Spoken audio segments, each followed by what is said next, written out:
हाँ, नमस्कार गुरुजी। गुरुजी अभी नमस्कार। मैं कई दिन से एक्चुअली मेरे बहुत सारे क्वेश्चन डिजोल्व हो चुके हैं। मैं ओशो को बहुत ज्यादा सुना है, तो मुझे मैक्सिमम क्वेश्चन के आंसर मिल चुके हैं। लेकिन मैं जब भी आपके बारे में सोचता हूँ, गुरुजी से मुलाकात होगी तो एक दो क्वेश्चन सोच के रखता हूँ। तो अभी 2-3 दिन पहले क्वेश्चन सोचा था, तो उसका कई बार मुझे 1-2 घंटे बाद ही आंसर मिल जाता है। लेकिन फिर भी मेरे माइंड में क्वेश्चन आया, जब भी मैं ध्यान करने बैठता हूँ तो मैं फुल अवेयरनेस में होता हूँ और मेडिटेशन की स्थिति में बैठता हूँ ऐसा। तो मुझे ऐसा लगता है मेरी बॉडी गिर गई है। जैसे बॉडी को मतलब मुझे वो थोड़ा-सा समझना चाह रहा हूँ। मैं फुल अवेयरनेस में हूँ, मुझे सब पता है, आस-पास क्या हो रहा है, पूरा फुल अवेयरनेस है। लेकिन बॉडी ऐसी गिर जाती है जैसे बॉडी को पता नहीं क्या हो गया। फिर मुझे झटका-सा लगता है, मैं उसे सँभालता हूँ। तो इसके बारे में थोड़ा-सा गुरुजी अगर आप बताएँ तो? तो सचमुच में बॉडी गिरती है आपकी?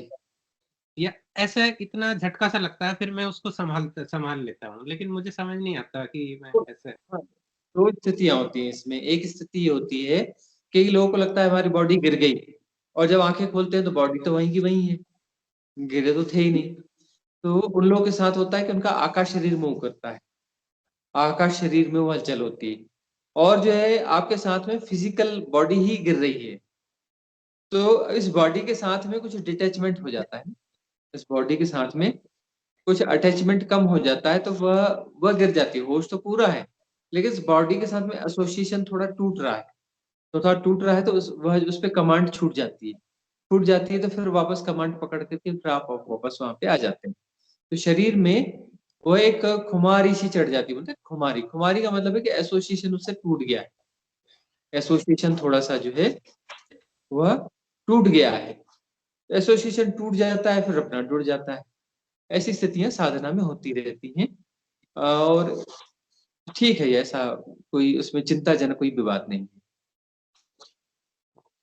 स्वामी जी, एक क्वेश्चन ये था कि अ, हम जब भाव बहुत ज्यादा होता है तो ध्यान बहुत अच्छा लगता है। और अभी 90% ऐसा होता है कि दूसरे कामों में इतना उलझ जाते हैं कि ये भी करना है, ये भी करना है, ये भी करना है, तो तभी ध्यान अच्छा नहीं लगता है। तो ये जो बैलेंस है स्पिरिचुअल जर्नी में और मटेरियलिस्टिक जर्नी के अंदर, ये बैलेंस कैसे बनाना, वो 50-50% कैसे दोनों में डिवोट कर पाए? यह प्रश्न सभी का ही प्रश्न है, कॉमन प्रश्न है ना, कि जीवन में उस संतुलन को हम कैसे प्राप्त करें कि जिसमें हम अ, दैनिक जीवन में बहुत सारे कामों में उलझते हैं और बहुत सारे कामों में जब हम उलझते हैं, तो वहाँ पर जो है उनमें उलझने के कारण वो बैलेंस खो जाता है। कामों में उलझते हैं और बैलेंस खो जाता है। अब वहाँ पर जो है किसी कामों में हम उलझते हैं और बैलेंस खो जाता है, इसका अर्थ यह होता है कि बैलेंस खोने का सीधा-साधा अर्थ होता है कि जब हम किसी भी काम में हैं, कोई भी प्रक्रिया हमारी चल रही है, कोई भी दैनंदिनी में हमारा कोई भी दिनचर्या का कोई भी काम है, उसमें हम हैं, तो हम उसके साथ पूरे-पूरे नहीं हैं। जो भी हम काम कर रहे हैं, उसके साथ हमें पूरे-पूरे होने की कला सीखनी। बैलेंस का कुल मिला के इतना ही अर्थ होता है कि आप जो कर रहे हो, वह करना हो जाओ। आप जो भी कर रहे हो, वह करना हो जाओ। उसके अलावा कुछ मत रहो। आप कृत्य ही हो जाओ। ये कृत्य है और मैं करने वाला हूँ, इस द्वैत को जीना बंद करो। वह कृत्य ही हो जाओ। जब वह कृत्य ही हो जाओगे, तो वहाँ परिपूर्णता हो जाती है। वहाँ हो जाती है परिपूर्णता और इसे ही बैलेंस कहते हैं। अब ये रहता है कि हम जो कृत्य कर रहे हैं, उसके अलावा बाकी दूसरे कृत्यों की भी हम चिंता कर रहे होते हैं। अब एक बार में आप एक ही काम कर सकते हैं, जो काम करते हैं, वही काम कर सकते हैं। अब जो है 4 दिमाग में 4 परिकल्पनाएँ कर रहे हैं कामों की, खुद को आप खुद ही तोड़ रहे हैं ना, बैलेंस तो आप खुद ही बिगाड़ रहे हैं। तो अब यदि कोई व्यक्ति है कि आज जो व्यावहारिक जीवन है आजकल का, इस व्यावहारिक जीवन में क्या होता है? होता यह है कि आप लैपटॉप पे काम भी कर रहे हैं, ऑनलाइन कुछ काम भी वो अपना जॉब चल रहा है या काम कर रहे हैं, साथ में कुकिंग भी कर रहे हैं या छोटा-मोटा दूसरी दो भी वो भी कर रहे हैं। अब यहाँ पर लोगों को लगता है कि हम 2 काम कर रहे हैं बहुत गौर से देखेंगे तो आप एक ही काम कर रहे हैं, या तो जिस समय लैपटॉप पे काम कर रहे हैं तो लैपटॉप पे कर रहे हैं, वहां से हट के आप कुकिंग में चले गए तो वह काम कर रहे हैं। 2 मिनट यहाँ लगाए, 2 मिनट वहां लगाए, 2 मिनट यहाँ लगाए, 2 मिनट, तो 2 मिनट जो जो था, दो एक उस समय तो आप एक ही जगह पर रहे ना, उस जगह तो आप एक ही जगह पर है, लैपटॉप में तब लैपटॉप में, जब कुकिंग में तब कुकिंग में, दो काम थोड़ी ना हो रहे हैं, एक ही हो रहा है, दो नहीं हो रहे। बहुत गहरी बात कह रहे हैं कि दो काम नहीं है, एक बार में एक ही काम हो रहा है। और आज का व्यवहारिक सत्य जैसा है वैसा उसको स्वीकार करना पड़ेगा, ऐसा करना पड़ता है तो करना पड़ता है। और ये एक बार में एक ही काम हो रहा है, दो काम नहीं हो रहे। और बहुत ऊपर की दृष्टि से जाओगे तो ये एक ही काम है, दो नहीं। दो काम क्या होते हैं? दो काम यह होते हैं कि एक जो हम यहाँ पे ऑपरेट कर रहे हैं, और एक जो है ऑफिस, जहां जहां से 5 किलोमीटर दूर मेरा ऑफिस है, ऑफिस का भी काम का कुछ चिंतन चल रहा है ना, या फिर किसी रिश्तेदार का कोई फंक्शन है तो वहां का भी कुछ चिंतन चल रहा है और यहाँ का काम भी कर रहे हैं, तो ये दो काम, ये दो काम है। आप एक जगह बैठ कर इधर अपना लैपटॉप पे भी काम कर रहे हैं, मोबाइल पे काम कर रहे हैं, इधर कुकिंग भी कर रहे हैं, ये दो नहीं है, ये एक ही है, ये दो नहीं है, एक ही है। और आजकल आज इस युग का जो है ये व्यवहारिक सत्य है, इसको जैसा करता था स्वीकार करना पड़ेगा कि व्यवहारिक सत्य जैसे है उनको वैसे निभाना ही पड़ता है, उनको निभाना ही पड़ता है, और ये एक है, दो नहीं है। तो दो जगह यदि आप बटे हुए हैं तो समस्या है।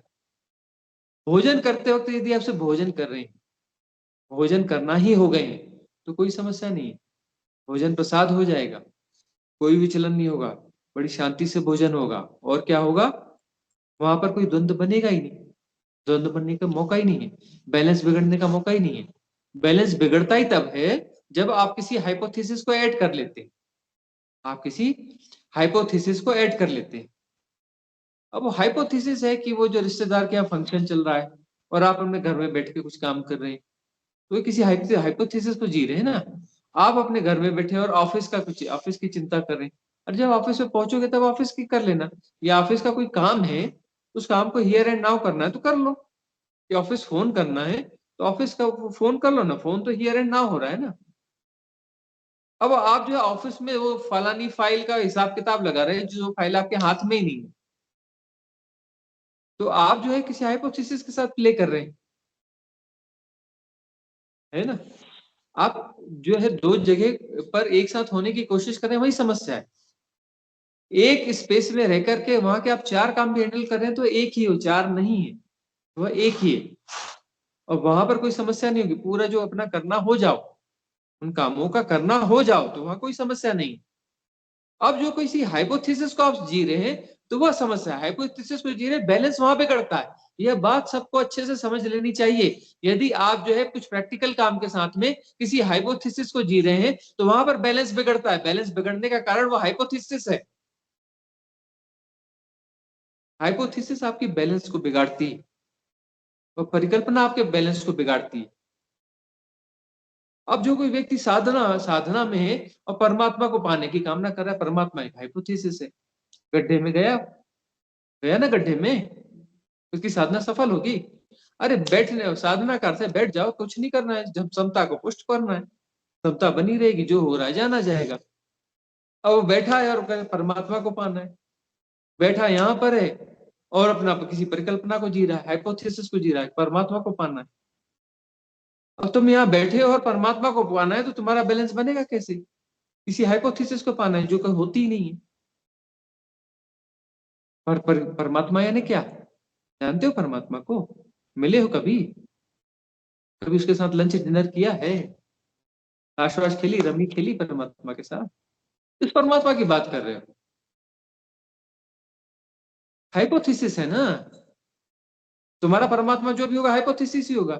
और चार लोग बैठ के चारों का परमात्मा अलग अलग निकलेगा, क्योंकि चारों की अलग अलग हाइपोथेसिस होगी। जितने लोग उतने परमात्मा, सब हाइपोथेसिस है। उसको परमात्मा को पाना है, जिसको जानता ही नहीं उसे पाना है। और जो जिसे नहीं जानता उसकी कोई परिकल्पना है उसके पास में, अरे हर व्यक्ति की परिकल्पना अलग होगी। दो आदमियों का परमात्मा एक जैसा हो सकता है क्या? नहीं हो सकता, दोनों की हाइपोथेसिस अलग अलग होगी, दोनों परमात्मा से नहीं मिले। कभी बैठ के चाय नहीं पी साथ में, कैसे जानोगे? कभी टेलीफोन पे बात नहीं करी परमात्मा से, चलो टेलीफोन पे ही बात की हो तो नहीं, मैं थोड़ा तो जानता हूँ उसके बारे में, है? तो किस परमात्मा की बात कर रहे हो? वो हाइपोथेटिकल जो परमात्मा है ना, बड़ा खतरनाक है, बहुत खतरनाक है वो। एक तो होता ही नहीं, उसके बाद में भी सब बिगाड़ देता है, इतना खतरनाक है। हाइपोथेटिकल परमात्मा होता ही नहीं और आपकी पूरी साधना भी बिगाड़ देता है, कितना खतरनाक होगा सोचो, जो है ही नहीं और आपकी साधना बिगाड़ देता है। तो ऐसे परमात्मा से तो सावधान बच जाओ। हमने कितने लोगों से कहा कि भाई परमात्मा परमात्मा तो कहते बुलाओ यार थोड़ा सा लंच डिनर पे, बढ़िया लंच करवाएंगे, मजा मजा आ जाएगा उसे। हाँ, बुलाओ उसको, तो भी कोई नहीं बुलाता। ले हम उसके साथ बढ़िया टाइम पास करेंगे, रमी अमी खेलेंगे, खुश करके भेजेंगे, ताश खेलेंगे उसके साथ में, खिलाएंगे पिलाएंगे भी, कोई बुलाता ही नहीं है। बहुत सारी चीजें हैं। कईयों को हमने कहा कि भाई वो बोलता है देश ऐसा देश है, मैं कहा देश को बुलाओ यार, लंच डिनर टी पे बुलाओ, बुलाओ तो सही, बुलाता ही नहीं कोई देश को। समाज ऐसा समाज है, वो तो समाज को बुलाओ भी, मिलाओ यार, मीटिंग कराओ, वो बुलाता ही नहीं समाज को। किन किन परिकल्पनाओं को जी रहे हो भाई, झूठों को जी रहे हो और सच की अपेक्षा कर रहे हो। परमात्मा नाम की परिकल्पना को जी रहे हो और बोलते हो, और वो परिकल्पना भी कहाँ करनी है, जब साधना में बैठे हो। अरे साधना में बैठे हो तब तो राम राम करो, उसको छोड़ो। साधना में उसकी क्या जरूरत है परमात्मा की। साधना में बैठे हो तो वहां कुछ नहीं करना है, करने वाले सब बिगाड़ देते हैं, बिना किए सब ठीक हो जाता है। कुछ नहीं करोगे तो फिर जो है उदीना होती जाएगी संस्कारों की, उनकी निर्जरा होती जाएगी, निर्जरा होती जाएगी। जैसे जैसे निर्जरा होगी, पूरी निर्जरा हो जाएगी, तो परमात्मा तो तुम हो जाओगे। परमात्मा को छुआ नहीं जा सकता, परमात्मा हुआ जा सकता है, परमात्मा को कोई नहीं छू सकता। किसी की संभावना नहीं है परमात्मा को छूने की, परमात्मा के साथ हाथ मिलाने की, परमात्मा के साथ बैठने की। हाँ, कामनाएं देखो लोगों की कि हम जो है ऐसी साधना करेंगे कि हम पहुंच जाएंगे परमात्मा के दरबार में, और परमात्मा के सिंहासन के बाजू वाली जो आसन रहेगा ना, बिल्कुल बाजू में हम बैठेंगे वहां पे। हम कहाँ बैठेंगे, परमात्मा के बिल्कुल बाजू में जाके बैठेंगे। परमात्मा का दरबार है, दरबार बनाया किसी कॉन्ट्रैक्टर ने होगा ना, उस कंपनी का एड्रेस है क्या, हमको भी बनवाना है एक दरबार। भाई परमात्मा ने किसी न किसी को तो कॉन्ट्रैक्ट दिया होगा ना, दरबार कभी ना कभी तो बना ही होगा। तो बना होगा तो भाई उसका वो चाहिए ना, हमें हमें भी तो उस ठेकेदार का पता दो ना भाई, हमें भी एक दरबार बनवाना है। और बिल्डिंग मटेरियल कहाँ से लिया होगा उन्होंने, वो भी तो कहीं ना कहीं से लिया होगा ना। परमात्मा के दरबार का भी थोड़ा एड्रेस निकालना पड़ेगा, वो अच्छे बाबू बड़े अच्छे तगड़े रखे होंगे भाई, दुनिया इतना चलाता है वह, इतनी बढ़िया दुनिया मैनेज करता है, तो उसका स्टाफ भी तो बढ़िया होगा। लेकिन ये सब परमात्मा के पहले रहे होंगे तभी तो भर्ती किया ना, तो स्टाफ उसने भर्ती किया मतलब परमात्मा के पहले रहे होंगे, परमात्मा बाद में आया होगा, स्टाफ पहले का रहा होगा। कोई दुनिया होगी भाई, वो जो लोग रहे होंगे वो भी तो अपना किसी न किसी के संतान रहे होंगे, स्टाफ भर्ती किया होगा तो। वो जो बिल्डिंग मटेरियल वाला कॉन्ट्रैक्टर है वो भी तो पहले से रहा होगा। वो जो दुकानें जहां से उन्होंने खरीदे होंगे माल, परमात्मा के दरबार का सिंहासन, सिंहासन बनाने वाली भी कोई दुकान होगी, कोई फैक्ट्री होगी। सोचते नहीं, इस पागलपन को जी रहे हैं। कोई ना कोई तो होगा जो दुनिया चला रहा है, परमात्मा का दरबार, परमात्मा से मिलना है। किस पागलपन को जी रहे हैं जी। भगवान सब ठीक करता है, भगवान भगवान भगवान ने ऐसा कर दिया, भगवान ने वैसा कर दिया, भगवान मेरी ये कर देता है, भगवान मेरी सुनता है। किस पागलपन को जी रहे हो भाई। होश की दवा करो, साधना होश की साधना है। झकझोरो अपने आप को, परमात्मा को छुआ नहीं जा सकता, परमात्मा हुआ जा सकता है, परमात्मा हुआ जा सकता है। दो कभी हुए ही नहीं, परमात्मा कभी टूटा ही नहीं, टूट सकता नहीं। परमात्मा ने संसार नहीं बनाया, सृष्टा स्वयं सृष्ट हो रहा है, सृष्टा ने सृष्टि बनाई नहीं है, सृष्टा स्वयं सृष्ट हो रहा है। उसके होने का ढंग है संसार, उसने संसार बना के अलग हो गया, उसको मैनेज कर रहा है दफ्तर खोल के। इन पागलपनों में नहीं पड़ना। सृष्टा स्वयं सृष्ट हो रहा है, उसके होने का ढंग है वही है। पत्थर भी वही है, परमात्मा ही है। परमात्मा पत्थर में समाया है, ऐसे पागलपन वाली बातें मत कहना। इस पत्थर में परमात्मा समाया है, ऐसा कोई पागलपन नहीं है। पत्थर में परमात्मा नहीं समाया है, परमात्मा ही है, उसके होने का ढंग है वही हो रहा है। पर पत्थर है नहीं, पत्थर हो रहा है। पर्वत है नहीं, पर्वत हो रहा है। इंसान है नहीं, हो रहा है। धरती है नहीं, हो रही है। सृष्टि हो रही है, मल्टीवर्स हो रहा है, यूनिवर्स हो रहा है, ब्रह्म हो रहे हैं, सब हो रहा है। एवरीथिंग इज हैपनिंग, हो रहा है, उसके होने का ढंग है वही है। वो बना बना नहीं रहा है, सृष्टा स्वयं सृष्ट हो रहा है, उसके होने का ढंग है। दो हुए ही नहीं है कभी। भ्रांति है, उस भ्रांति को विसर्जित कर दो। वही है, परमात्मा ही है, दूसरा कोई है ही नहीं। एक हमारी जो फाल्स प्रैक्टिसेस हैं, इन प्रैक्टिसेस को जो है खुद की पैदा की हुई प्रैक्टिसेस है, इसको खुद ही विड्रा करना पड़ेगा। पैटर्न्स भी जो है हमारा एक विरूप होने का ढंग है, वो हमारा ढंग है। पैटर्न क्या है? हमारा होने का विरूप ढंग है, हमारे आकर्षण है, हमारे गलत आकर्षण है। पैटर्न क्या है? पैटर्न हमारे गलत आकर्षण है, वो हमारे होने का गलत ढंग है। कोई पैटर्न बन गया जी, किसी ने डाल दिया जी, या नहीं, ये हमारे होने का गलत ढंग है, हमारे गलत आकर्षण है, अलग से कोई पैटर्न नहीं है। पैटर्न डिजॉल्व होके क्या जाएगा? ऊर्जा ही है, ऊर्जा मुक्त हो जाएगी। कहाँ मिल जाएगी? हमें मिल जाएगी। अरे हमारी ऊर्जा है, वो एक प्ले कर रही है सर, एक अलग फॉर्म में प्ले कर रही है। हमारी ऊर्जा अलग फॉर्म में प्ले कर रही है, विड्रॉ हो गया, हमें वापस मिल जाएगी, है ना। ये सारे पैटर्न डिजॉल्व हो जाएंगे। हमारी कॉन्शियस माइंड को, हमने अपने कॉन्शियस माइंड को जो है सब कॉन्शियस माइंड में कन्वर्ट कर दिया, मतलब उसमें जो है पैटर्न बना बना के हमने फिक्स कर दिए। अब कोई गार्बेज डाल रहा है, वो गार्बेज क्या दे रहा है? कोई इन्फ्लुएंस अपना दे रहा है, उसको एक्सेप्ट कौन करता है? हम ही तो करते हैं ना, कोई दूसरा करता है? हम ही तो उस पैटर्न को जो है उससे इन्फ्लुएंस होकर के अपने भीतर एक पैटर्न डिजाइन करके डालते हैं। ऐसा नहीं कि उसने डाला और वह चीज जाके हमारे अंदर घुसी है, ऐसा नहीं है।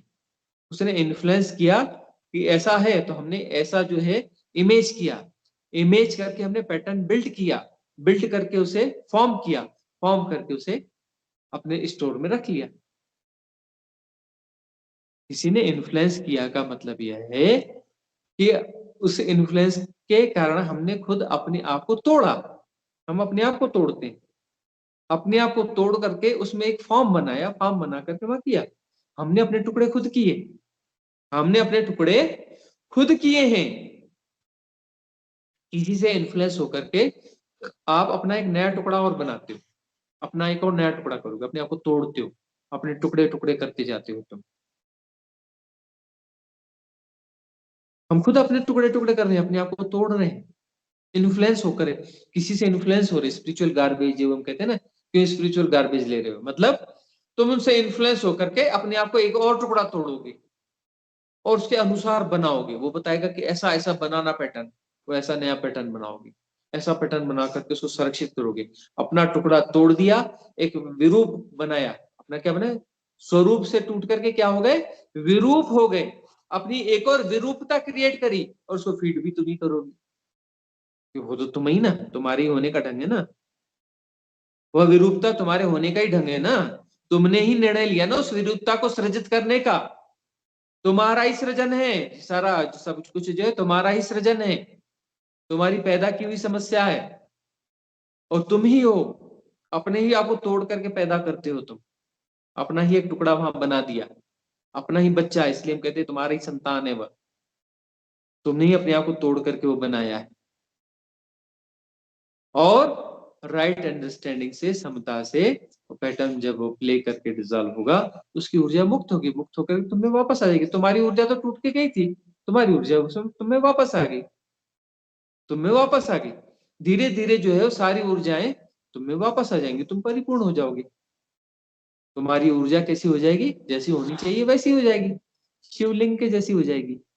कोई भी ऊर्जा जब कंप्लीट होती है तो उसका वर्तुल कैसा होगा? शिवलिंग जैसा अंडाकार होगा। देखा है ना, धरती घूमती है ना सौरमंडल में, अंडाकार घूमती है ना, सारे ग्रह अंडाकार घूमते हैं ना, धरती को गौर से देखो वो भी अंडाकार ही है ना, सारी गतियां अंडाकार है ना, इलेक्ट्रॉन की गति भी अंडाकार ही है ना, अंडाकार है, गोलाकार तो नहीं है ना, अंडाकार है ना, और वैसी है ना, वैसे अंडाकार हो जाओगे। शिव इसलिए जो है शिवलिंग कैसा बनाते हैं, अंडाकार। शिवलिंग का मतलब क्या है, वह ऊर्जा जो अपने स्वरूप में प्रतिष्ठित है। शिवलिंग का मतलब जो ऊर्जा अपने स्वरूप में प्रतिष्ठित है। और अभी क्या है, अपने स्वरूप को तुमने विरूप कर दिया, तुमने खुद ही पैटर्न डिजाइन किए हैं, खुद ही अपने आप को तोड़ा है, और तोड़ करके वो अंडाकार स्वरूप को उल्टे सीधे स्वरूप, उल्टे सीधे आकार दे दिए। कैसे आकार दे दिए, उल्टे सीधे आकार दे दिए, खुद ही आकार दिए, और खुद ही परेशान हो रहे हो, और ये मुझे परेशान कर रहा है, वो कर रहा है, और जिंदा इसलिए कि तुम्हारे ही पैदा किया हुआ बेटा है, तुम्हारे ही आकर्षण है, वो तुम्हारी मोह माया है।